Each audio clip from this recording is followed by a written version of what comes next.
Nous sommes dans le mois de Hadar. Au début, Hadar, lorsque le mois d'Hadar il arrive, on ajoute la joie pour être content. Alors cette année c'est Hadar Vadar, cette année il y a 2 Hadar, ça veut dire que la joie de cette année elle doit être double et supérieure que le mois d'Hadar de l'année dernière, parce que c'est Hadar des Hadar, c'est 2 fois Hadar. Vous l'écoutez très bien, Hadar Vadar, lorsqu'on dit Hadar Vadar, les premières lettres de Hadar Vadar, Hadar c'est il y a le Aleph, Vadar il y a le Vav, ça veut dire le Aleph et le Vav c'est le chiffre 7. Vav c'est le 6, et Aleph c'est le 1. Alors Hadar Vadar, 1 et 6 ça fait 7. Alors qui veut dire quoi? Qui veut dire que on sait très bien que Moshe Rabbeinu il est mort le 7 Hadar et il est né le 7 Hadar. Ça veut dire que et c'est lui qui nous a donné la Torah. Et c'est très important de savoir que le mois d'Adar, le mois que Moshe Rabbeinu il est né, il est mort, ça doit être pour nous des jours, le mois, pas le jour, parce qu'on ne va pas dire on doit être content le jour de la mort de Moshe Rabbeinu, on ne peut pas dire aussi on doit être content le jour de la naissance de Moshe Rabbeinu, puisqu'il est mort le même jour aussi, donc il y a la joie, il y a aussi la tristesse, mais c'est pour ça qu'on appelle ces 2 mois d'Adar, c'est le mois de la joie, c'est tout. On n'a pas spécifié quel jour, le mois d'Adar.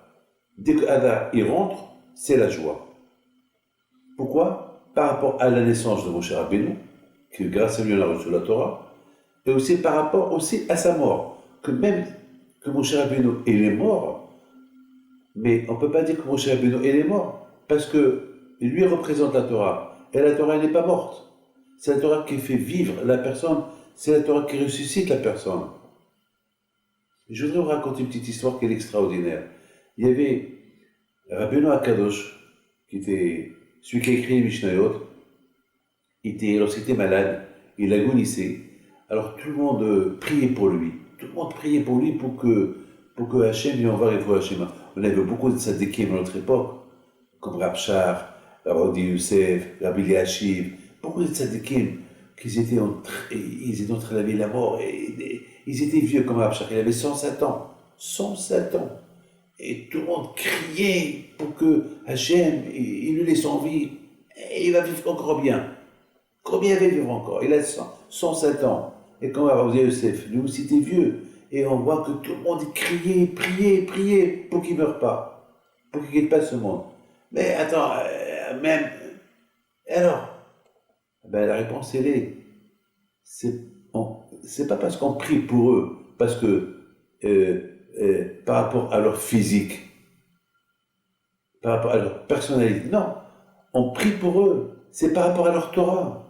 C'est leur Torah, ça veut dire, chaque seconde qu'on prie, et chaque seconde que ces tzadikim vont rester vivants, c'est un bénéfice pour le monde, c'est aussi un bénéfice pour le bon Dieu.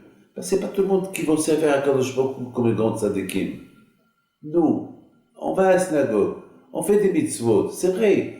Mais qu'est-ce qu'on fait entre vous et moi? Qu'est-ce qu'on fait par rapport à ces grands tzaddik, comment ils servaient à Kadosh Baruch Hu? C'était vraiment des tabernes, c'était vraiment comme un Beth Amikdash. Ces tzaddikim, ils étaient comme des Beth Amikdash. Et c'est la raison pourquoi on prie à Kadosh Baruch Hu encore, qu'ils vivent, encore une seconde, parce que chaque seconde à eux, c'est un shefa, c'est un bonheur pour le monde, et pour Kadosh Baruch Hu et pour nous. Et c'est la raison pourquoi,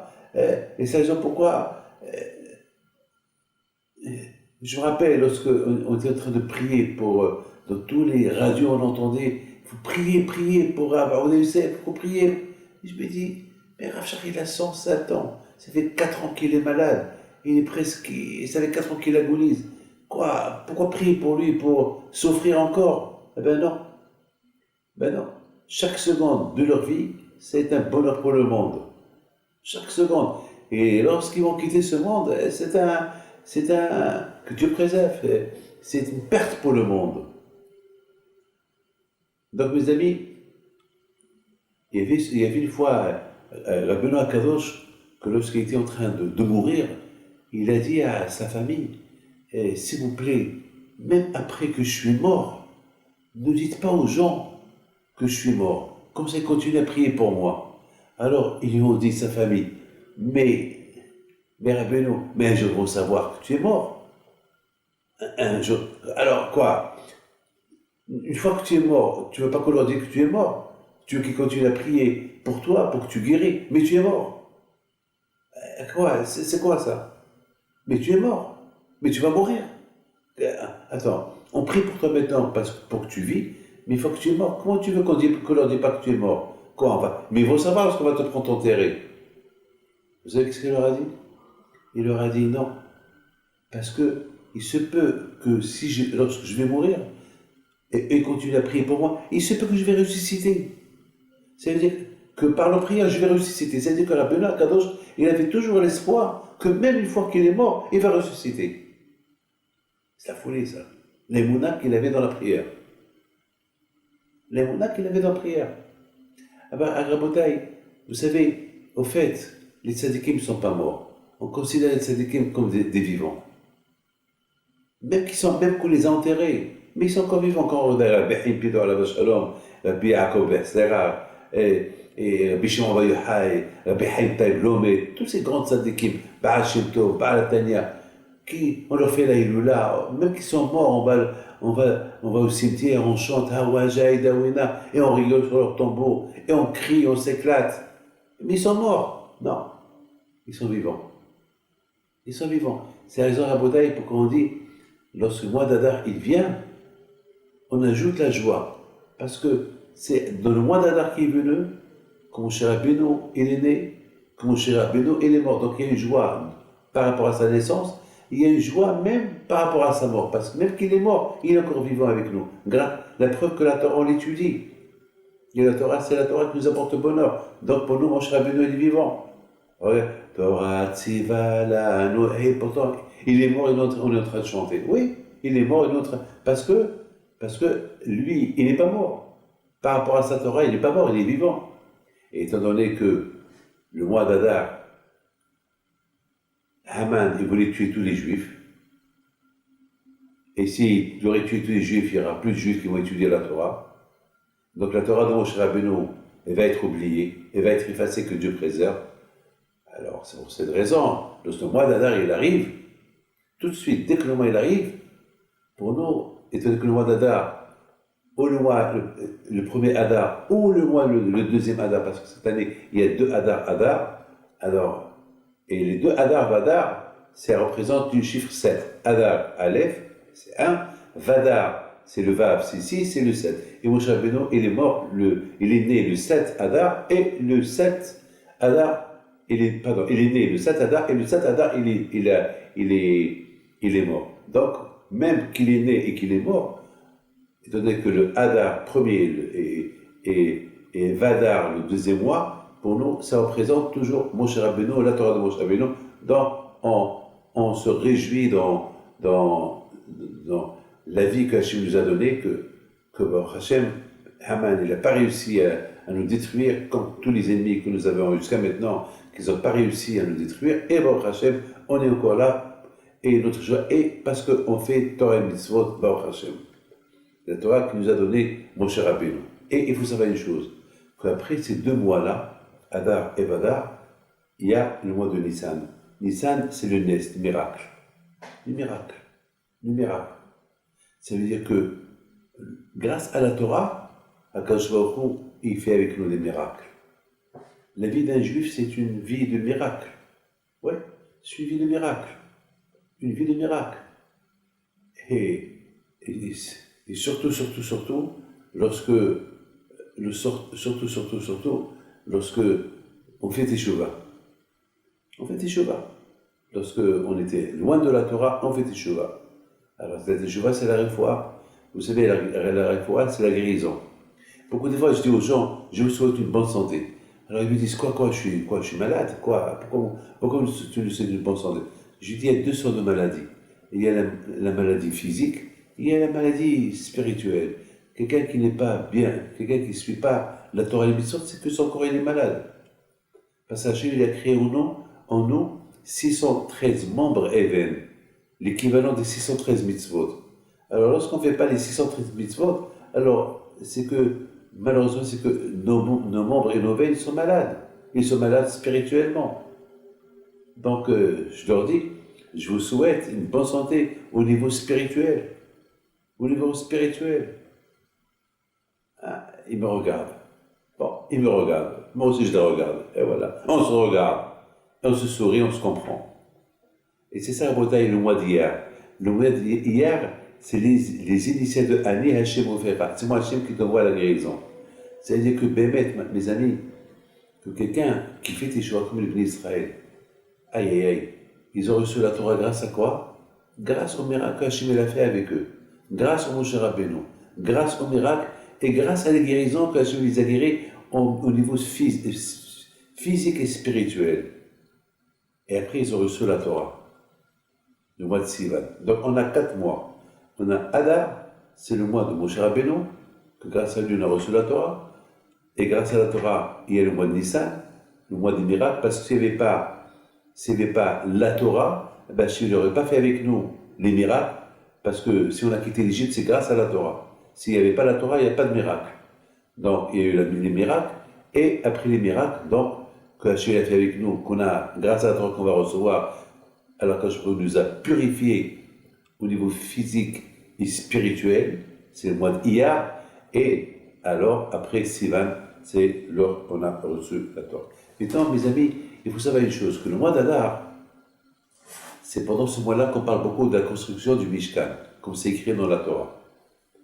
Et aussi, Hacham lui disent que pendant le mois d'Adar, Mashmirim al Ashkalim, c'est là qu'on commençait à recevoir l'argent. On ramassait, à l'époque de Beth Amikdash, les Kohanim, ils passaient dans toutes les villes d'Israël pour ramasser de l'argent pour les frais que ça coûtait le temple, le Beth Amikdash.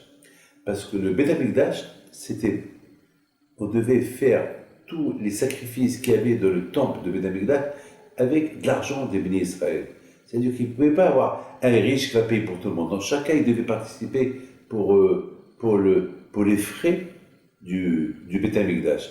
Il ne peut pas venir quelqu'un de l'époque, comme Rothschild de l'époque, qui va dire moi je paye, je donne $1 milliard pour toute l'année. Non. Il faut que chaque juif y donne. Pourquoi? Parce que chaque juif il a l'obligation de travailler sur soi-même. De la même façon que si je vais être un tzaddik, je ne vais pas dire à quelqu'un, tiens, je donne l'argent et toi tu vas être tzaddik à ma place. Tiens, toi tu fais les mitzvot à ma place. Tiens, il y a beaucoup de gens qui veulent se relâcher des mitzvot, alors ils vont donner à quelqu'un de l'argent, tiens, toi tu fais les mitzvot à ma place. Non, il y a certains mitzvot que toi tu ne peux pas faire, d'autres que tu peux les faire à ta place, mais en général, toutes les mitzvot, c'est toi qui... C'est pas toi tu vas dormir, tu vas dire à quelqu'un, tiens, je te paye, tu te lèves et tu fais la prière à ma place. Non, ça ne marche pas. Il faut que toi tu te lèves. Il y a quelqu'un qui est venu chez moi hier matin, je lui dois la parole d'honneur. Il m'a dit, Rabbi David, j'ai un problème. Je lui dis quoi? Il me dit, grâce à Dieu, je fais tout. Je fais la tzedaka, j'étudie, je prie. Mais le matin, c'est dur pour moi de me lever prier. C'est dur, je ne sais pas quoi faire. Dis-moi quoi faire. C'est dur pour moi de me lever le matin, aller à la synagogue prier. Et je veux, j'y arrive pas. Alors je lui dis, tu sais quoi? Je te donne un conseil. Fais semblant que tu as rendez-vous avec Dieu. Chaque matin, avant d'aller dormir, dors avec l'idée que demain matin, tu as rendez-vous avec Dieu à la synagogue. Tu aimes Dieu, je lui dis. Il m'a dit oui. Tu sais que tout ce que tu as, ça vient de Dieu. Il m'a dit bien sûr. Alors je lui ai dit, fais semblant que tu as rendez-vous avec lui. Et c'est pas possible. Si tu construis l'idée que tu as rendez-vous avec le bon Dieu le matin, c'est pas possible que tu ne vas pas. C'est impossible. Parce que je lui dis, écoute-moi, si tu dois partir en Amérique, il y a un seul vol dans la journée. Et c'est à 6 heures du matin. C'est le seul vol. Et tu dois être là-bas, tu dois prendre ce vol-là. Est-ce que tu vas risquer de le rater? Il me dit non. Je dis alors, là aussi, tu as rendez-vous avec Hachem le matin à la synagogue. Et si tu rates ce rendez-vous-là, tu as raté le meilleur rendez-vous du matin. C'est Hachem. Il faut créer cette idée dans ta tête. Et je vais raconter une idée personnelle que j'ai eue. Une fois, j'étais très fatigué, je n'arrivais pas à me lever. Et j'ai commencé à réfléchir. J'étais dans le lit. Et je disais, je me lève pas, je me lève pas. Oui, non, je suis crevé, je suis fatigué. Non, David, c'est pas grave, c'est pas. Et je me battais avec moi-même. À la fin, tout de suite, il y a une idée qui m'est venue dans la tête. Et si, à l'époque, c'était Edmond Safra, que Dieu repose son âme en paix, c'était quelqu'un qui a fait beaucoup de hesed, beaucoup de tzedaka dans sa vie, beaucoup de choses bien. Et beaucoup d'efforts, je l'ai connu, on parlait par téléphone, il me respectait. Une fois, il est venu me voir, une fois à New York, et il était tellement humble, il a fait la queue comme tout le monde. Et il y a eu quelqu'un qui lui a dit, non, rentrez aux priorités. Il a dit, non, je ne suis pas mieux qu'eux. Tous ces gens qui attendent, qu'eux déjà ils rentrent, après moi je rentre. Vraiment, c'était à l'époque, c'était à Manhattan, il y avait le Sefer Torah qu'il a fait Rav Kalaski, et je me rappelle que lui, il est venu à Akhnasat Sefer Torah, M. Edmond Safra Zichrono Lebracha, et je me rappelle, après j'ai reçu les gens, et je me rappelle, il ne voulait pas sauter les étapes. Il a attendu 1 heure et demie jusqu'à que son tour est venu. Alors, j'ai toujours eu cette image de lui, jusqu'à maintenant je pense à cette image de lui, qui m'a beaucoup marqué, toujours je raconte cette histoire de lui. Donc, au lit, je disais, et si admettons, on me dit, David, il y a Edmond Safra qui est à la synagogue, il vient prier. Dis-moi, David, tu ne vas pas te lever? Bien sûr que tu vas te lever. Pourquoi? Pour l'honneur de M. Edmond Safra. Ah, peut-être il va me donner un don, mais il suppose aussi que tu ne donnes pas un don.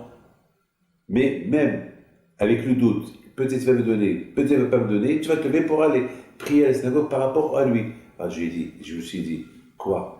Par rapport à M. Edmond Safra, je vais me lever pour son honneur, pour aller à la synagogue, même que je suis fatigué. Alors pour Hachem, je ne vais pas me lever. Hachem, que 100%, il me donne la vie, il me donne ce que je veux. Il peut aussi mettre dans la tête de M.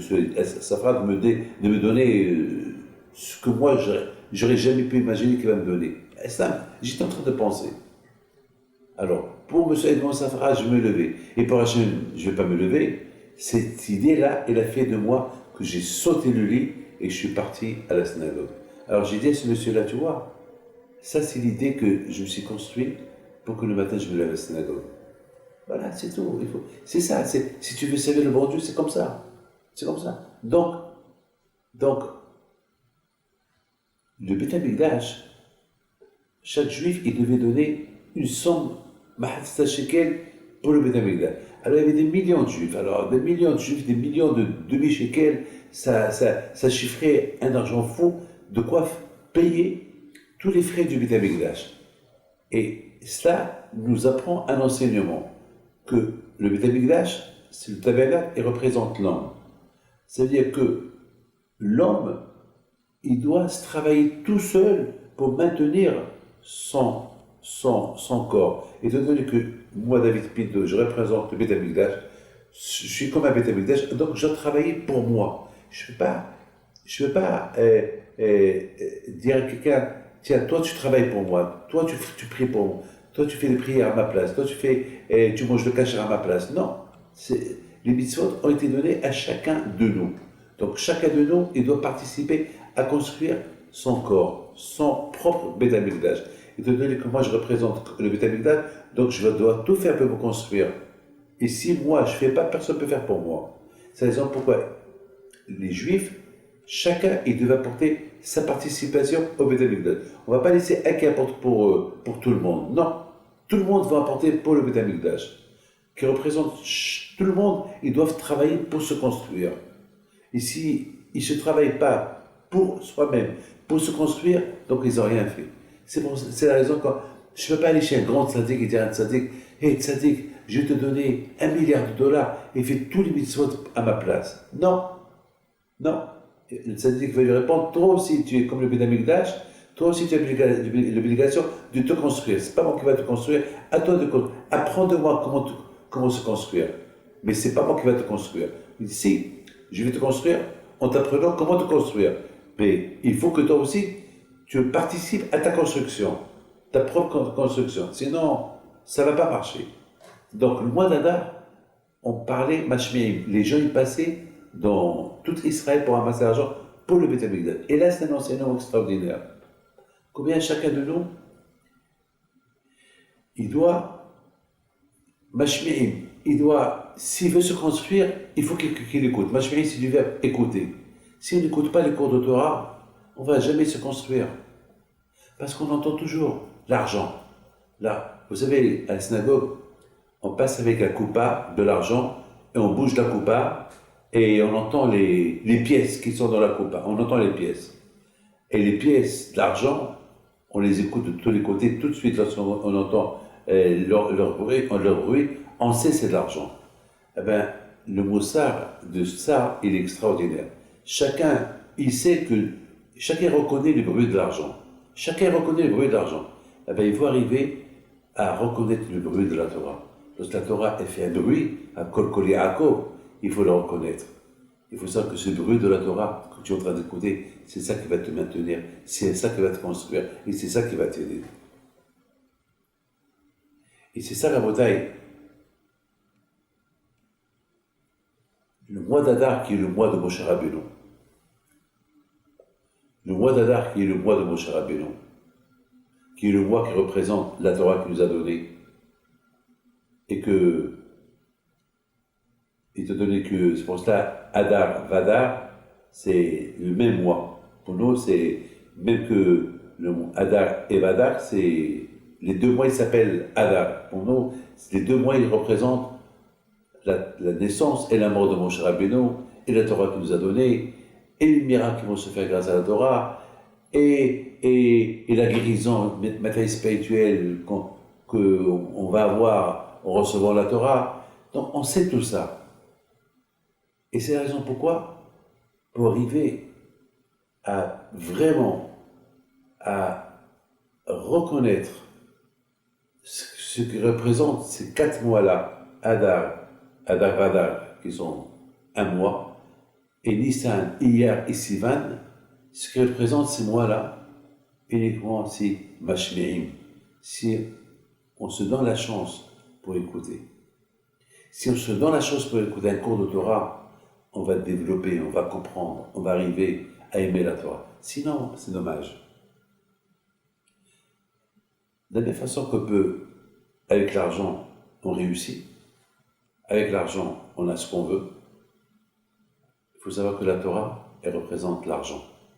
On compare la Torah à l'argent, comme il dit Rabbi Yehoshua Pinto. La Torah, quand on ne peut pas vivre sans l'argent, comme ça on ne peut pas vivre sans la Torah.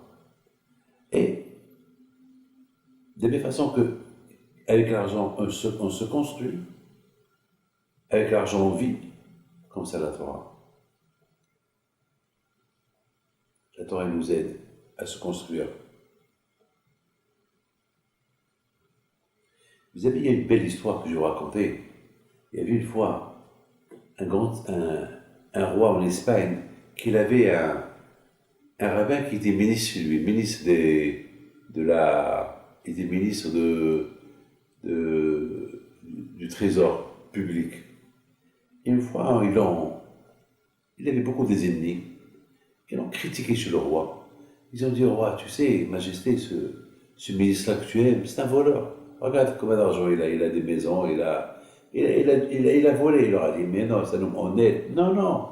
Alors chaque jour, on venait le critiquer. Un jour, ils ont dit au roi, non, il faut que tu fasses une enquête sur lui, c'est pas possible. C'est sûr qu'il a volé à l'État. Et on ne peut pas admettre qu'un juif qui vole à l'État, qu'il est là, il représente le royaume. Non, on ne peut pas. Donc le roi, il aurait accepté qu'on fasse. Non, il faut faire une enquête, il faut que tu l'appelles. D'où il a eu tout son argent. Alors le roi, il l'a appelé. Il a dit, mon fils, tu es chez moi. Depuis longtemps, je sais que tu es un sadique, je sais que tu n'es pas voleur, mais je vois que tout le monde ne t'aime pas, tout le monde dit que tu es voleur. Parce que tu as des maisons, tu as ceci, tu as du business. Donc cet argent-là, d'où tu l'as eu? Alors maintenant, je veux que tu me fais un inventaire exactement. Qu'est-ce que tu as et comment tu as fait ton argent? Bon. Elle dit, pas de problème. Elle dit, bon, dans 1 heure, je viens de donner la réponse. Elle dit, c'est pas possible, tu ne veux pas me donner ton inventaire de tout ce que tu as en 1 heure, ça prend au moins 6 mois. Elle dit, non. Le temps que j'arrive à la maison et je retourne, je donne à la je connais tout. Tout est noté, tout est marqué, il n'y a pas de problème. Avant, oui, ma réponse, elle est imminente. Ok? Tout le monde a entendu que le ministre juif, il a une réponse imminente, tout ce qu'il a, tout ce qu'il peut. Alors qu'à l'époque, il fallait des mois et des mois de recherche et des comptables, etc., etc. Bon, tout le monde est venu pour voir quelle réponse il a. À donner le temps d'aller à la maison retourner. Il vient chez lui, il dit Majesté, il vient avec un papier, hein, un papier. On croyait qu'il allait venir avec des centaines de livres de comptabilité. Il vient avec un papier. C'est quoi ça? Ben voilà, je t'apporte mon inventaire. Je lui dis, fais voir. Il lui donne le papier, il lit le papier. Et le roi, il s'énerve. Il s'énerve. Il dit, quoi, tu te moques de moi? Tu te moques de moi? Quoi, toi, tu as que à peu près, on va faire un exemple. Il a écrit là-bas 200 000 euros. Tu as que 200 000 euros, alors que cette maison, elle coûte 2 millions d'euros, et cette maison, elle coûte 4 millions d'euros, et tu as ça, tu as au moins 20 millions d'euros de business, avec voire grosso modo ce que tu as, et tu lui dis, t'es un menteur. Il a dit, non, Majesté, je ne suis pas un menteur, c'est ça ce que j'ai. Elle a dit, alors tu te moques de moi, donc je vais te condamner à toute une vie de prison et tout ton argent confisqué à l'État. Elle a dit, Majesté, fais ce que tu veux, c'est ton choix, fais ce que tu veux. Le roi, il s'énerve. Il leur a dit, tout son bien confisqué, sa famille à la porte et lui en prison à vie. Tout le monde était content. Justice pour eux est faite. On va le prendre, ils vont le prendre. Ils l'ont attaché les mains pour le prendre en prison. Et le juif, qui est un tzaddik, il regarde le roi, il a baissé ses yeux. Le roi, il a eu de la peine, quand même. Il a servi pendant des années. Il a dit, arrêtez, venez, allez, je te pardonne. Mais dis-moi la vérité, comment tu me mens? Comment tu me mens? Moi qui te faisais confiance, tu me mens. Mais Majesté, je ne t'ai pas menti. Encore tu dis que tu ne m'as pas menti, que tu as 200 000 euros. Je dis, alors, laisse-moi m'expliquer. C'est vrai, je suis riche. Mais cette richesse que j'ai, elle n'est pas à moi, elle est à toi. Parce que tout ce que j'ai, un jour tu peux me le prendre. Et si tu ne me le prends pas, je peux le perdre. Mais les 200 000 euros que je t'ai dit que j'ai, ça, jamais tu peux me les prendre. Parce que ça représente toute la charité que j'ai fait dans ma vie. Et la charité que j'ai fait dans ma vie, je la calcule. L'argent que j'ai, je ne les calcule pas. Parce que je peux les perdre. Il peut y avoir un tremblement de terre, à l'époque il n'y avait pas d'assurance, et que je perds tout. Je perds tout avec un tremblement de terre, toutes les maisons vont tomber, tous les voleurs vont venir, ils vont voler ce que j'ai, donc rien ne m'appartient dans la vie. Il y a une seule chose qui m'appartient, c'est la Torah que j'ai aidée dans ma vie, les mitzvot que j'ai fait dans ma vie, ça ils sont cachés dans le ciel. Ça c'est à moi. Ça tu ne peux pas me les prendre. C'est pour ça que je t'ai dit, j'ai que 200 000 euros. Parce que le reste, je ne l'ai pas calculé, parce que je ne le calcule pas. Je peux le perdre, je peux me prendre. Lorsque le roi il entend ça, et les amis du roi qui étaient contre le rabbin, ils entendent ça, tout le monde abaisse les yeux, et ils lui ont demandé pardon.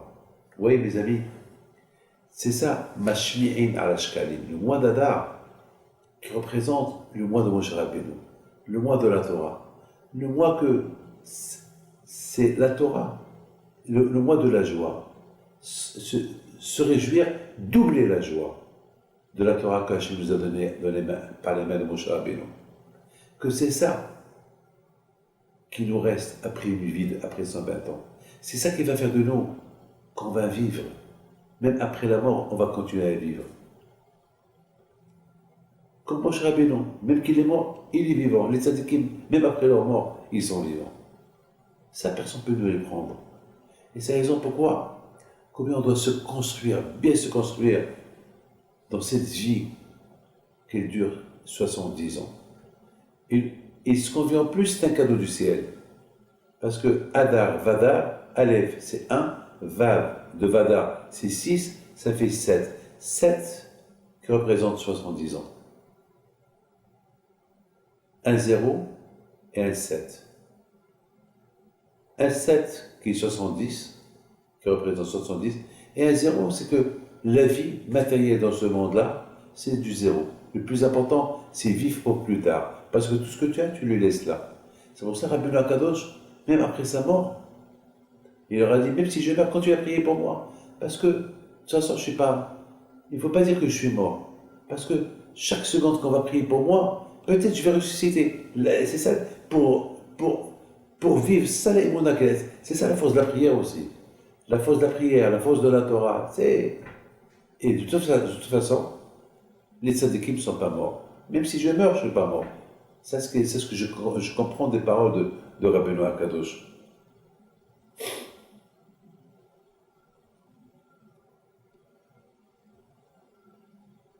Mes amis, j'ai pensé quelque chose que je vais vous dire. Et ça, c'est très important que chacun de nous il le sait. Combien la Torah, elle nous donne la joie. Beaucoup de fois, là maintenant, il est 3 heures du matin, et je me suis levé pour donner ce cours de Torah. Le fait que je devais donner ce cours de Torah, déjà depuis la veille, je me suis construit et créé l'idée, il faut que je me lève à 3 heures du matin. Et je me suis levé sans réveil, sans rien du tout. Et qui m'a réveillé, c'est la Torah.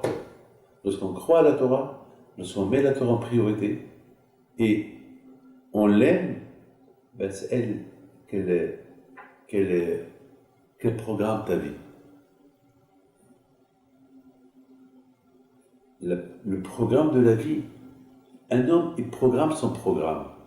Mais il y a aussi le programme du bon Dieu pour l'homme. C'est la raison pourquoi on dit je vais faire. Au fait, ça c'est ton programme.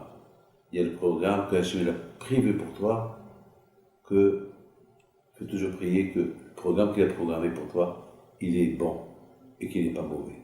Mais lorsque Hachem il voit que vraiment tu le sers bien, et tu suis, et tu l'aimes, et tu fais ce que lui veut de toi de faire, alors il fait pour toi un bon programme. Parce que beaucoup de fois, ça arrive que les bonnes choses qu'on a programmées à faire, ils n'arrivent pas. On dit, mais pourquoi? Pourquoi Hachem? Mais c'est vrai, pourquoi? Mais pourquoi? Peut-être c'est bien pour toi. Beaucoup de fois, ce qui est bien pour nous, il peut ne pas être bien pour nous. Et ce qui n'est pas bien pour nous, il peut être bien pour nous. C'est ça, nous on ne sait pas. Vous savez, il s'est passé que j'ai lu une belle histoire, je termine. Il y avait une fois un monsieur très riche qui a raconté sa vie, et c'est un rescapé de la Shoah. Il a raconté sa vie, une histoire spectaculaire, tout le monde était bouche bée. Il a raconté que lorsqu'il était petit, les Allemands ils sont rentrés dans la ville, ils ont pris ses parents, et eux ils ont eu la chance de se sauver. Lui et sa sœur, comme ça il raconte. Il a dit, moi et ma sœur, on a eu de la chance. On n'avait que 7 ans, on s'est sauvés et on a trouvé une cachette chez des voisins allemands qui ont eu pitié de nous, qu'ils n'étaient pas juifs, et ils nous ont hébergés dans leur cave et nous apportaient à manger. Ils ont risqué leur vie. Pour vous dire qu'il y a eu des bons Allemands, il y a des mauvais Allemands malheureusement. Bon, il y a eu des Allemands qui ont aidé aussi les Juifs pendant la Shoah. Il raconte que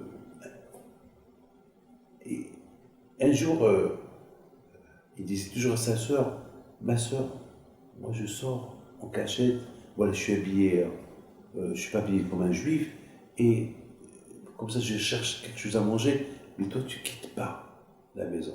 Et un jour, de loin il voit 10 Allemands avec sa sœur, il traînait sa sœur, il court vers eux, Il leur dit d'une manière agressive, lâchez ma sœur, lâchez ma sœur. Ils l'ont arrêté lui aussi. Ils l'ont fait rentrer à la Gestapo. Et les gens de la Gestapo, ils viennent. Ils leur crient, lâchez-moi, lâchez ma sœur. Ils criaient. Et soudainement, les Allemands, ils ont voulu, ils ont compris, ces deux Juifs, les Allemands, ils ont pris, il y a un Allemand qui a pris son revolver pour les tuer les deux. Soudainement, il y a un SS, un grand de la Gestapo qui arrête, ne les tue pas. Il les regarde. Il leur dit, mais pourquoi vous criez? Tu oses crier? Oui, j'ose crier. Je veux qu'on lâche ma sœur. Ah, tu veux qu'on lâche ta sœur? Très bien, tu veux qu'on lâche ta sœur. Ça veut dire que si on lâche ta sœur, on te lâchera aussi. Ou bien on lâche ta sœur et on te tue. Non, vous n'avez pas le droit de nous tuer. Ok? Alors d'accord, je vous tue pas. Le chef de la Gestapo, il prend son sang-froid, il lui dit, d'accord, je te tue pas et je lâche ta sœur. Très bien. Mais une condition. Je veux que tu me montres tes mains et que je vois des poils de cheveux dans tes mains. Ça veut dire que tu ouvres tes mains, vous savez, dans la main, et lorsqu'on ouvre la main, c'est lisse. Là-bas, jamais il y a des poils. Il y a des poils sur la main, mais pas en dessous de la main. En dessous de la main, c'est lisse, c'est vraiment, on voit que des marques de deux mains, c'est tout, hein. Mais des traits, il n'y a pas de poils, jamais, ça n'existe pas. Alors, si je vois, tu me montres les cheveux dans tes mains, dans le bas, derrière ta main. Alors le juif lui dit, ah bon, tu veux que je te montre des cheveux dans mes mains? Oui, tu veux que je te les montre? Et si je te les montre, tu lâches ma sœur? Et tu me lâches moi aussi? Il a dit, ben oui, je te jure, il a juré sur la vie d'Hitler, que si tu me montres, tu ouvres tes mains et je vois les cheveux dans tes mains, non seulement je te lâche, je te donne de l'argent, je lâche ta sœur et vous aurez un laisser-passer à vie. Le SS de la Gestapo, il savait que c'est impossible, ça n'existe pas. Il voulait simplement trouver une ciba, un prétexte pour les tuer. Il voulait rigoler. Alors il dit, jure-moi encore. Il lui jure, et soudainement, le juif, il ouvre sa main, il y avait là-bas plein de cheveux dans ses mains. Le SS, la Gestapo, et les Allemands qui voyaient ça, ils ont eu peur. Ils ont eu peur. Ils ont eu peur. Tout de suite, il l'a lâché. Alors maintenant, qu'est-ce qui s'est passé? Le juif, il raconte. Il leur dit, regardez comment Akadosh Baruch Hu, il est extraordinaire. Lorsque j'étais jeune, lorsque j'avais 3 ans, sans faire exprès, j'ai touché le fourneau qui était en fer, un fourneau à gaz. Il était trop chaud. Et j'ai brûlé mes mains jusqu'à que ma main était vraiment brûlée à combien de degrés. On m'a pris à l'hôpital. Et à l'hôpital, il y avait même un professeur. Il a dit, pour sauver les mains, il faut lui faire une greffe. Et qu'est-ce qu'ils ont fait? Ils ont fait une greffe, ils ont pris de mon père, de son père, un morceau de chair de sa peau, ils me l'ont mis à moi. Donc, depuis, ces cheveux-là, ils sont restés là-bas. C'est-à-dire qu'Akadosh Baruch Hu, alors à l'époque, quiconque qui a vu que je me suis brûlé les mains, ils ont dit, mais pourquoi le bon Dieu a fait ça, alors que mon père, il fait la charité, pourquoi le bon Dieu, il a fait que son fils s'est brûlé? Parce qu'Hachem, il savait qu'un jour, cette brûlure-là, et ces greffes qu'ils vont lui faire maintenant, avec qui vont prendre de la peau de son père, qui vont le mettre dans ses mains, c'est ces cheveux-là qui vont, et que ce SS-là, sachant que jamais il y a des poils dans les mains, et il voulait rigoler, pour lui donner la vie sauve, s'il a des poils dans ses mains, il le lâche. Ça veut dire qu'Akadosh Baruch Hu, il a fait toute cette histoire, il a créé une histoire, pour que, parce qu'Hachem, il a vu que dans quelques années, C'est cette histoire-là, c'est ces points-là qui vont le sauver, lui et sa sœur, alors que toute sa famille sont morts. Alors ce monsieur-là, sur là-bas, il a dit à tout le monde, regardez combien on doit dire merci à Kadosh Baruch Hu pour tout ce qu'il fait avec nous. Beaucoup de fois, on croit qu'un mal qui vient sur nous, c'est un mal, et on dit pourquoi. Et il s'avère que ce mal-là qui nous est arrivé, ça devient un bien, et c'est ça qui peut nous sauver la vie. Mes amis, ce que Haman il a fait en décrétant que tuer les Juifs, c'est ça qui nous a aujourd'hui sauvés.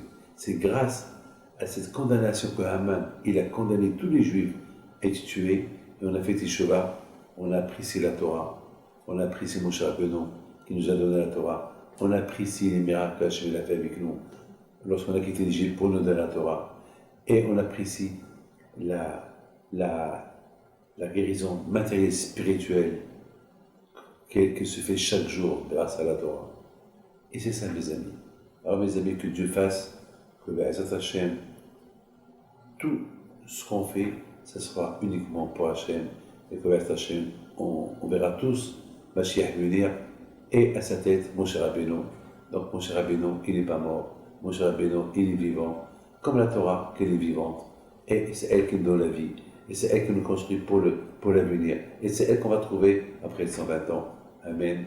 Que Dieu vous protège et bonne fête de Purim.